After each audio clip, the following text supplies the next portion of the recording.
press A to play.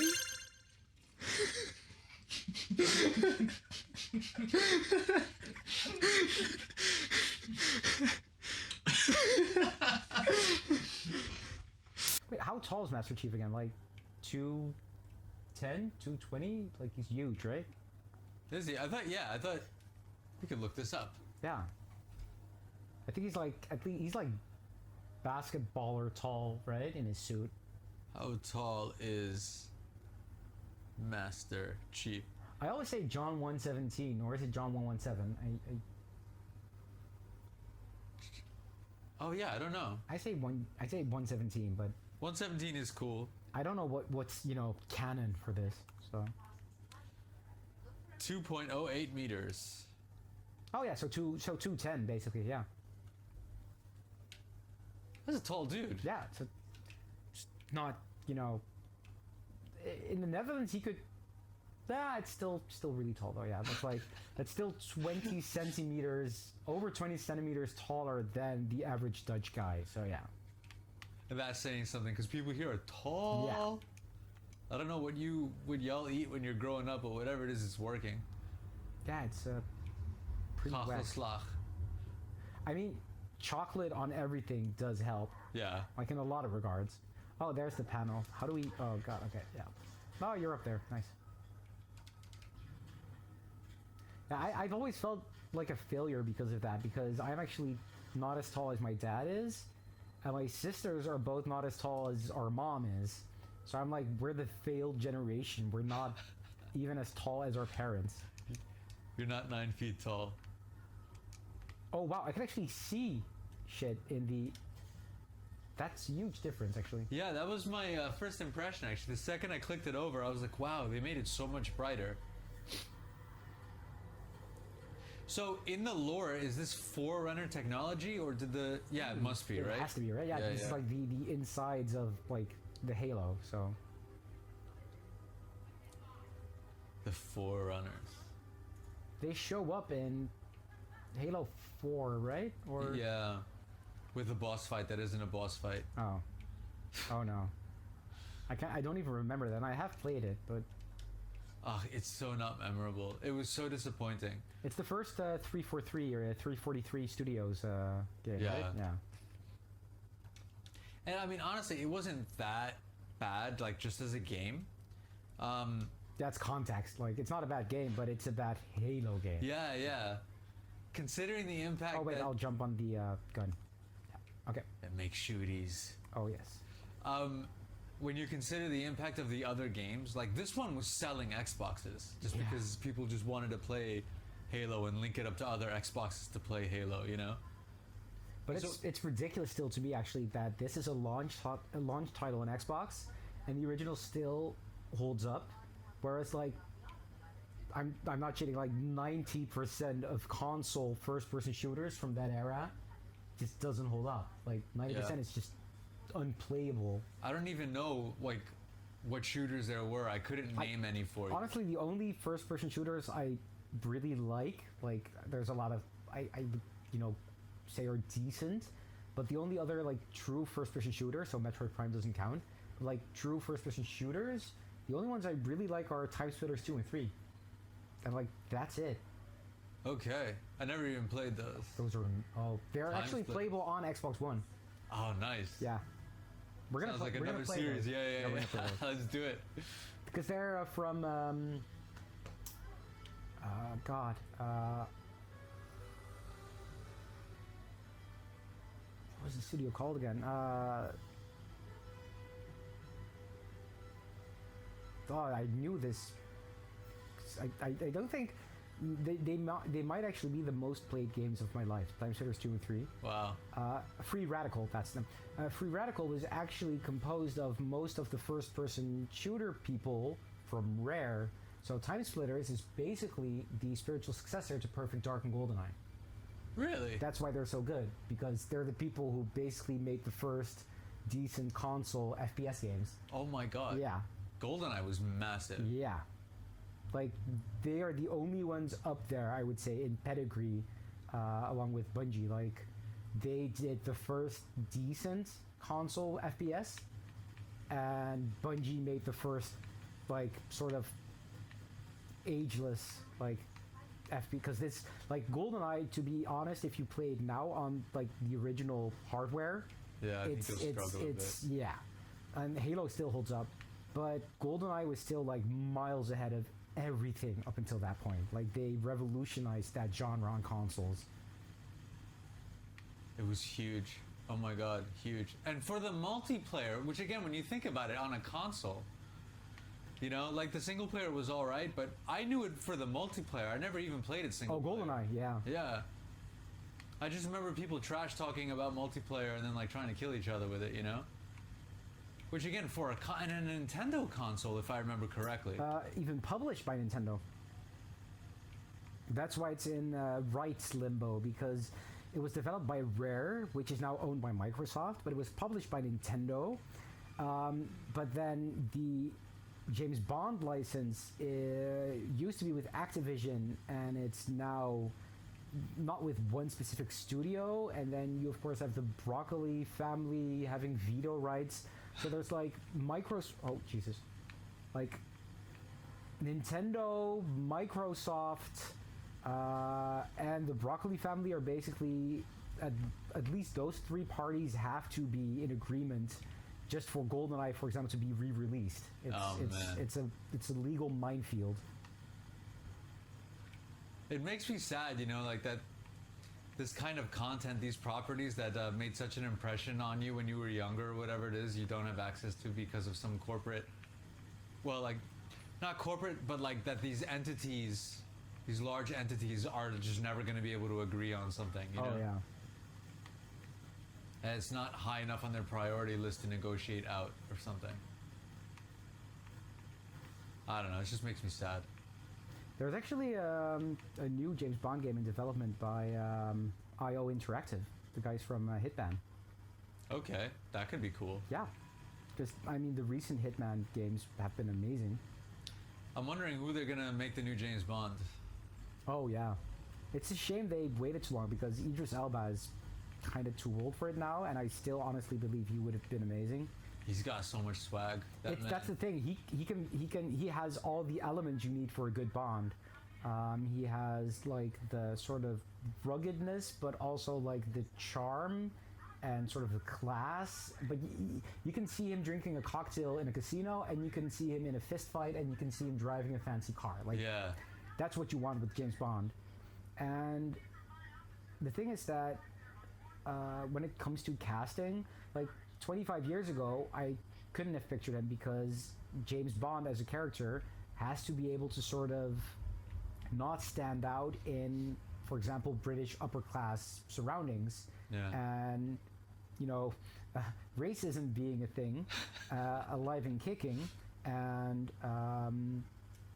like society very much still operating with, you know, through fucking over minorities in every single way you can think of. Yeah. Like 25 years ago, a black James Bond would have been sort of weird to execute, because a black person would have stood out in a lot of those scenes or contexts.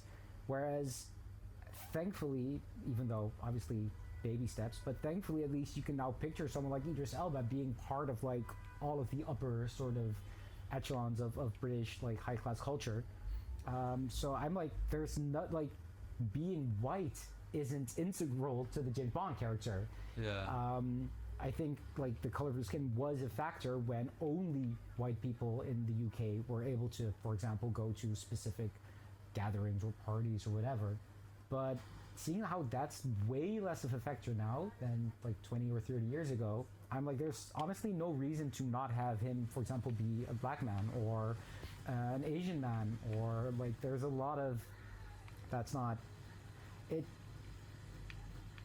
I mean, it would change the character dramatically to go for like a different gender, like a woman or non-binary, for example. Yeah. Because that it would also sort of just clash with the previous like characterization, obviously, of the character.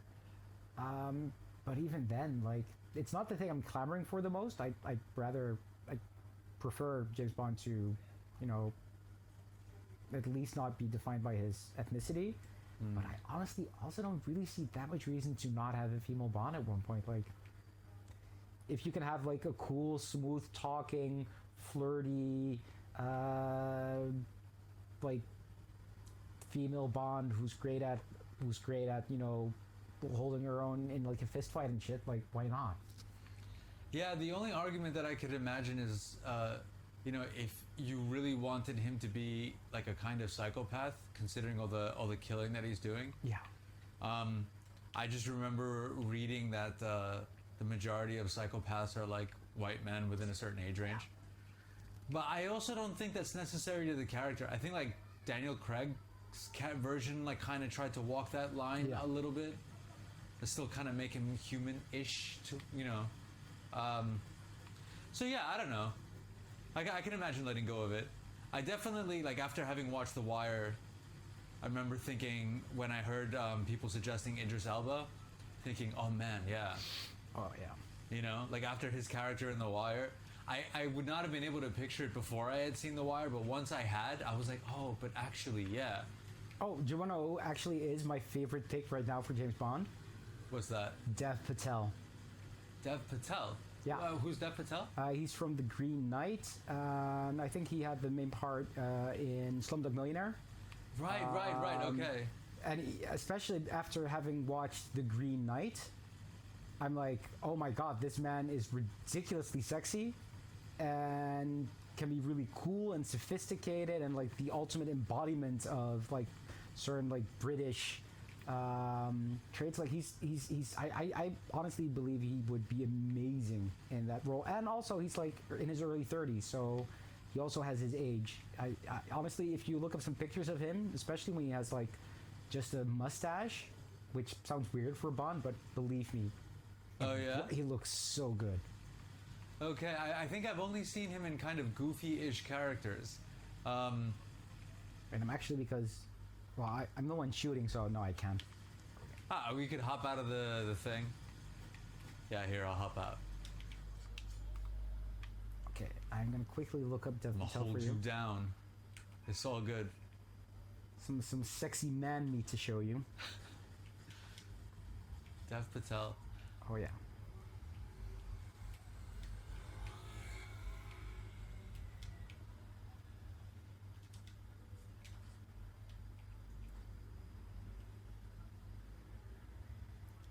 Oh, okay. So like with a full beard, you're Yeah. thinking, huh? I mean, it doesn't need to do that for the part, but, or for example here. He wears the suit very nicely, I gotta say. So I can imagine with like maybe shorter hair, so Yeah. a little bit of a neater haircut. Actually, in The Green Knight, yeah, for example, like here. Like, also kind of like Pierce Brosnan vibes almost. Yeah, okay. Quite a bit of sophistication there. Yeah. A bit of that swagger. Yeah, looking at that, I could see him pulling off the swagger. Oh yeah, this A little final bit. one, yeah. Yeah, okay. So the Green Knight was good, I guess. Yeah. Oh, it was a really fun movie, yeah. Somehow, like, it totally didn't get on my radar. But then again, I'm the person that just saw I just finished watching Breaking Bad or Oh, something. nice. for the What'd you first think? time. Yeah, so overall, really good. What I really appreciated about it was I think they really tried to understand a little bit about personality disorders and tried to write a bunch of characters that were interesting, but that had these different characteristics, I never looked at it through that lens, actually. That's pretty cool. They do it surprisingly well. So, Walt looks, I wouldn't say textbook, but like very close to grandiose, benevolent, like Ooh, narcissism kind of Yeah, thing. I can see that, actually, yeah. He's got a bunch of that. The sort of self-loathing and sort of trying to cope with that through like overcompensating and the sort of needing to look down on others and feel superior to them to keep his ridiculously fragile ego sort of intact. Yeah, I can see that. Yeah, and needing to be acknowledged for it. So like, Yeah. you know, that gets him. So it's not vulnerable narcissism, but like the grandiose, it gets him into trouble sometimes. Yeah, he's not a covert narcissist. Yeah, no. But there's a benevolent side to him too, and so you see this sort of you know, these sort of ethical dilemmas, and he goes out of his way for the characters that he cares about, or for things that he thinks are his principles, like his family, you know. So I thought that they really did a very good job of that. Gus Fring, another person who, yeah, appears to have some psychopathic traits combined with a bit of OCD. Yeah, OCPD even, right? Yeah, I can see that, yeah. Or possibly just very, very, very high conscientiousness. Did a really, really, really good job with him. They found a bunch of cute little ways to portray, I think her name was Lydia's anxieties. So they find a bunch of little tics to give her that also brought out like these subtleties in her character. Very cleverly done. Oh, Jesse has to be like borderline or histrionic personality disorder, right?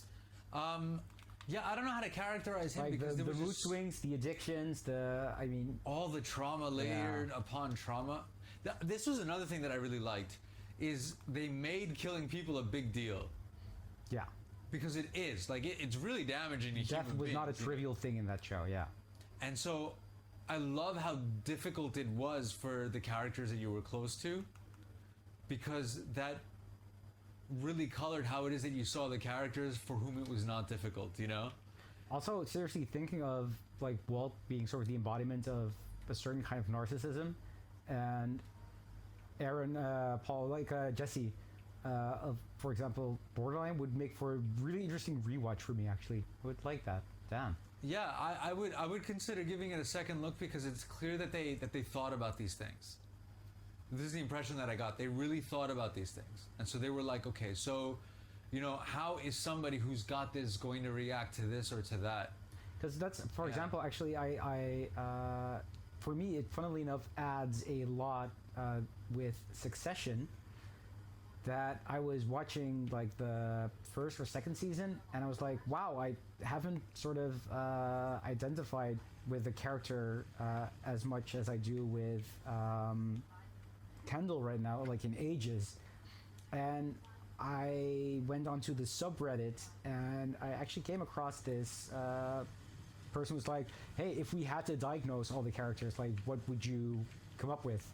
And there was someone like, honestly, Kendall is the first and pretty much only it's like the best and pretty much the only good example I've ever seen of like a male character with borderline and how that, you know, works and what that looks like. Oh, okay. I was like, okay, that explains a lot, but it actually seriously adds a lot, you know, for me, where it's like interesting to look at it through that lens, and I can see that with Breaking Bad as well. Then, damn. Yeah, they did. They gave it some thought. It was very thoughtful in this way. There were a couple points where I was kind of like, but why, homie? You know, like the DA agent Hank. Oh yeah. You know, so I guess they were like going for this Moby Dick trope kind of thing, and okay, so he's got a chance to catch Walt and basically throws all caution to the wind, but to such an extreme that you're kind of like, dude, this is an experienced DEA. Yeah. This is a person who you've painted as incredibly observant, smart, tenacious, thoughtful, and suddenly what, he just forgets everything that he has learned his entire career. That was a bit of a stretch that upset me so much that it completely sort of took the legs out of the ending for me, which made me very sad because I really appreciated the entire series up until that point. But overall, very thoughtful in terms of like character flaws and how those things play out, and how like nobody is ever really completely good or completely bad, yeah. or at least there's a spectrum, you know? Have you watched Barry? No. Barry. Barry, yeah. As in the first name, yeah. It's seriously, honestly, there's been 3 seasons so far. But I'm kind of expecting, once it's done,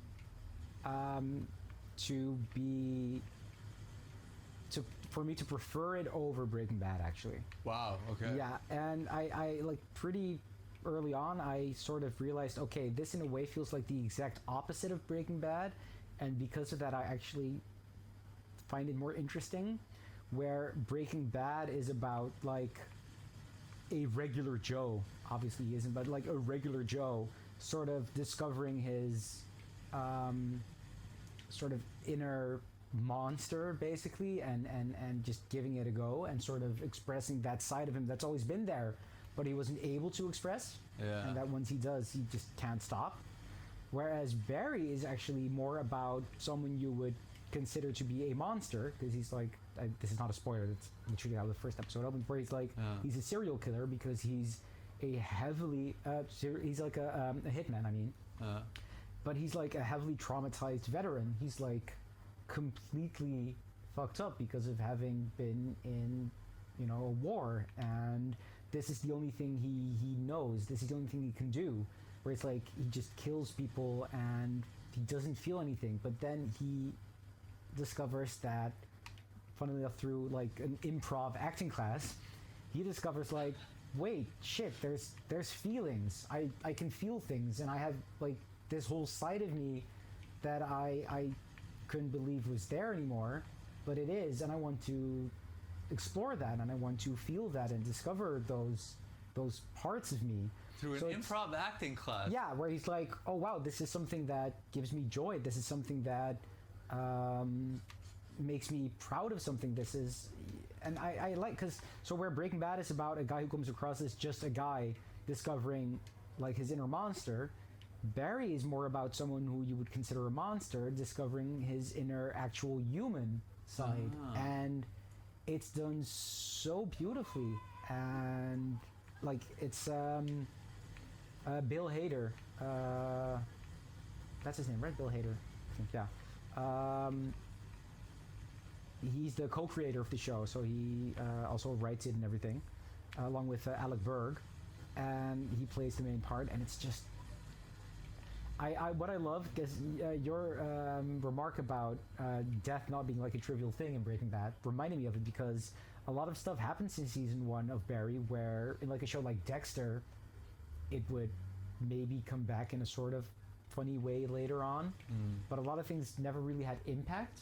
And in Barry, all the horrible shit that goes down, they never play it off as a joke, or they never just forget about it. Like everything that happens matters, and just like in Breaking Bad, like when someone dies or someone's killed, like that's not just a plot point, like that's a huge deal, and it's done really well. I would really recommend that show to you, actually. Yeah, I will totally check it out, because I appreciate that, you know, because it adds some realism to the show, you know, like killing a human being is, it's not trivial to other humans, you know, unless there's something severely wrong with them, you know. And I mean, Breaking Bad had somebody that I think they were trying to portray that had legitimate psychopathy with that kid Todd. Oh yeah.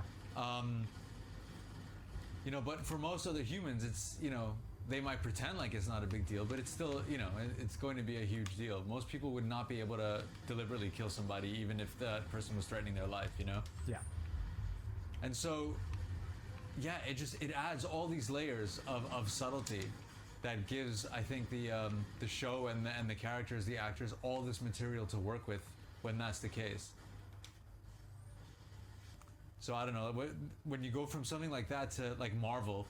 So I'm going through the MCU stuff with my girlfriend now. Yeah. And I mean, that's fun.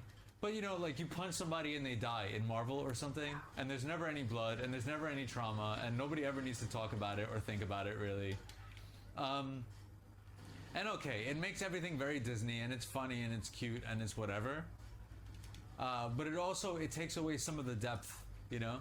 Yeah, because they need their status quo. Yeah. They need their characters to keep fighting bad guys and being victorious. So, like, even with Tony Stark, like, especially in the beginning of the MCU, you would have... I'm not sure where you guys are at right now. Yeah, so we just finished Infinity War. Oh, okay, perfect. So then, like, with Tony Stark, there are, like, hints of his alcoholism at one point. Oh, yeah. And especially at one point, they actually get into, like, his PTSD. Yeah. And they get into him sort of overcoming a lot of stuff when at the end of Iron Man 3 he basically detonates all of his suits. And then in the next movie there's like none of that. It's just back to regular old Tony Stark who's building dozens of suits to kill bad guys. Yeah. Because that's what they want, because you cannot sell a toy of Tony Stark to kids that's like Tony Stark without his suit and who's happy and leading a decent life and who's not into indiscriminately killing henchmen. Like, they need that Tony Stark to sell merch. And so every single Marvel movie just keeps pressing that reset button on character development. Yeah. It's so Yeah. tiring. This is a very good juxtaposition to Walt, actually, because I think there are some hints that they wanted to paint Tony also as a sort of benevolent narcissist, maybe. But because it's a Disney thing, it's a Marvel thing. It just, they don't have the room to give their characters that level of depth, I think. But it did look like they were kind of trying, like I think it was a Spider-Man movie or something. Like whenever it is that Tony appeared immediately after Iron Man 3, there was a little while where he was like supposedly, I think it was the Avengers. He's like, oh yeah, I'm not fighting anymore. Oh yeah. But then of course, halfway through the movie or something like this, he's fighting again. Yeah. So yeah. Now that you mention it, it's kind of hard to unsee. Yeah. And okay, and I get it. I enjoy them, really, I do. I think they're fun, they're funny, and they're light in that way. And you haven't reached that point actually yet, but especially after Endgame, there's a lot of Marvel content that gets into actual interesting topics and themes, that gets way more into like institutional racism and like the impact of our current economic system. Like, it gets into a lot of interesting things, trauma, grief, etc. The thing is, I don't like it when Marvel does that, because it's not because I don't want to see those things talked about in superhero things. I love it when that's part of. I think it's actually it really lifts it to a different level. The thing is that it's Disney behind the scenes, and Disney wants to keep appealing to everyone. So every single time, like, it's kind of like Green Book. It's the Green Book effect, where it's about racism, but it's mostly about making white people feel comfy and being able to tell themselves, oh yeah, it's not as bad as it looks, and I don't really have to think about my actions and my position all that much. He's not a bad guy, he's just a little racist. Yeah, where it's like, yeah, no, of course, racism is a thing, but it's only racism if it's very blatant and in your face, and obviously I'm not a racist. I mean, that's what Green Book is. And Marvel, I hate the Marvel stuff that actually gets into like sexism and racism and capitalism and the effect of it, because it never ever goes through with anything. It's like, oh no, maybe racism is a thing, and then within instant it's like, yeah, sure, but we don't have to think about it that long. Or, oh no, this character might not be all that. It's like with Tony and his the weapons he used to manufacture. It's like, oh, maybe we can sort of drop the sort of notion. Maybe we can talk about that being unethical, but then that's not really get into it, because you don't want to upset like the status quo. And like, I'm like, if you're not really gonna get into those things, then just don't go into them. Do you think it's better that they sort of shallowly go into them rather than not at all? I'd rather not have them go into them at all, because them going into them shallowly is, in my opinion, it's counterproductive, and a lot of times it's actually serving a different agenda that's way scarier. It's like, a good example, this is not really a spoiler, like at one point in the TV show Captain America and Winter Soldier, there's a lot of talk about racism. Okay. But they never really get into it, and in the end it's more like, yeah, but we as Marvel will show you that you can have a cool black superhero, and then it's like, okay, but you never really continue talking about actual institutional racism. And also, they're selling you the notion that things are amazing when we go from white superheroes to, having also black superheroes. But the thing is that those superheroes are all still serving the exact same military industrial complex and the exact same political system and the exact same prison industrial complex that has mostly been fucking over people of color in the US. So like, yeah, it's cool that this black character is now a superhero and that you're, all about black superheroes, but they're still actually serving the exact same systems that are fucking over actual black people in the actual world every single day. Yeah. So it's still actually kind of really conservative in its sort of, messaging. And that's what really irks me about it. Or like, I can enjoy a dumb movie about people blowing up bad guys, but when it's sort of teasing me with, we're gonna get into some actual topics here, and then still try and sell me on you as good, billionaires good, terrorists bad. It's like there's also one point where there's like in this other also Captain America Winter Soldier, that's like this character, and she's all about things are unfair and unequal, and a huge amount of people are getting fucked over with the system, and they don't have any food and don't have any this and that, and you're like, yeah, shit, she's right, and she's making a lot of sense. But you cannot have the main characters kill a person who's making sense. So they need that character to then turn into like a parody of themselves and just indiscriminately kill people. So she's just a terrorist, so it's okay to kill her. It's the same with Killmonger. Killmonger in Black Panther is an awesome character, and he's like the embodiment of a huge amount of issues, and he's like actually making so much sense about like systemic racism. But you cannot kill a guy who's making good points about systemic racism. So what do they do in the third act? They have Killmonger turn into like this power-hungry maniac who wants to take over the world and kill white people because they're white. Yeah. Where that's not his character in the two first acts of the movie. But for the third act, they turn him into that because you need the bad guy to be that. You cannot have a fun blockbuster end on, oh shit, the bad guy is right, let's try and combat systemic racism together. Like, that's not a superhero thing for Disney. Yeah, okay. I see what you mean. And that just hurts me every time I rewatch Black Panther, which is like the most amazing art direction and such a good soundtrack and such amazing performances. Oh my god, Kendrick. Oh, so good. And like every time I rewatch it, I'm like, oh, I love Killmonger so much, and they're just gonna fuck over his character so horrible in the third act, and it's just, like in the end, it's like, haha, yeah, we can have royalty combat systemic racism through a couple of sort of educational centers, and there's no need whatsoever for any insurgency or violence or actual fucking activism, because we can have benevolent kings using their money to put down some educational centers, and then we can combat systemic racism that way, which, I'm sorry, that's not how Stonewall went. That's not how we got, voting rights for women. That's not how we ended fucking slavery.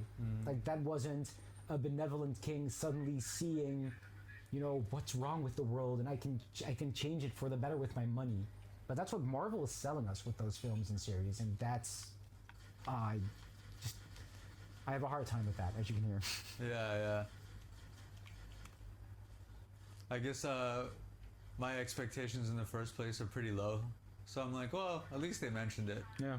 And they could have just, like, I felt this way with Luke Cage, So I really dug, like, I thought Daredevil was a good series. I thought Jessica Jones was bloody amazing. Oh, God. I never watched season 2, but season 1 was so good. Yeah, I don't know if... where are you going to go from season 1? Like, you just had David Tennant as a bad guy. You know what I mean? Like, how are you... Like where are you going to go from there? Oh, man. I thought he did such a good job. Still one of the best villains in the MCU. And it was David Tennant, and he was creepy. Like, how did you manage that, So impressive. He's like the funny, goofy doctor. He's like the ultimate embodiment of like toxic masculinity, and I loved it. Like, so good. Oh, man, yeah. And like these sort of layered metaphors of what it is like to actually be traumatized and they give him a superpower to accomplish it, but it still sort of describes the experience of a traumatized person. Very, very interesting in this way. And again, it's played by David Tennant. Like, how did he? I don't know. I thought it was so good. I thought Daredevil had a handful of like really, really, really great episodes in those seasons, and so I had these expectations of Luke Cage. And so like I kind of feel similarly to the way that I feel about Black Panther, where I'm like, well, they could have made an interesting character and then just never talked about it, so at least they mentioned it. But it also left me feeling rather incomplete in the same way I think that like Black Panther felt incomplete in that sense. And I kind of feel like there's, I don't know, some of the comic book arcs were meant to be very sort of uncomfortable and were meant to delve into very uncomfortable places. And again, Tony and his alcoholism are the perfect example. Like, that's a huge fucking part of his character in the comic books and in the Marvel movies. That's like one scene where he's drunk in the second film and gets up to no good, and that's it. They never touch on it again. Where like that was the whole comic arc, Demon in a Bottle, I think it's called. I'm not a comic guy. I know a lot about comic books, but I don't actually read them all that much, or at all, almost even. But I know like that's a huge Tony Stark arc. Arc, yeah. But like that's a huge part of his character, where Tony that's Stark.